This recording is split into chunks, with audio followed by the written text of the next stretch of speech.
Boleh nggak sih dapat harta haram lalu kita sedekahkan? Ada sebagian orang yang beralasan ketika dia mendapatkan harta yang haram, baik berupa harta riba atau harta sogok, atau dia sebagai aparat negara lalu menerima tips, atau ia mendapatkan bagian dari hasil laporan akhir tahun yang tidak beres, yang kita dapatkan sebagai ASN. Dia kemudian beralasan, kalaupun ini harta haram, nanti akan aku sedekahkan. Nanti akan aku zakati, dan harta haram tatkala dizakati akan kembali menjadi suci. Ini teori dari mana? Kapan Nabi mengajarkan konsep seperti ini? Sebaliknya, Nabi SAW menegaskan ketika seseorang beramal dalam bentuk harta, ia keluarkan hartanya yang berasal dari yang haram 100% tidak diterima. Rasulullah SAW bersabda, tidak akan diterima sholat tanpa bersuci.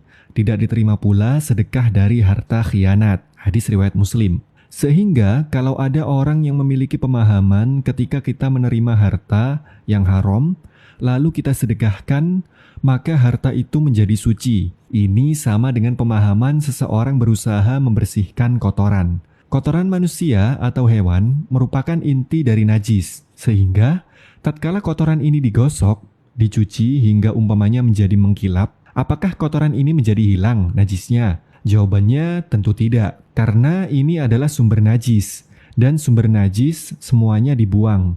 Demikian sama halnya dengan harta yang haram. Meskipun dia dizakati sebagian atau disedekahkan sebagian, tetap bertahan sebagai harta yang haram. Sehingga seharusnya bukan disedekahkan atau dizakati, namun harta haram itu dikeluarkan semuanya, tidak boleh ada yang dia simpan.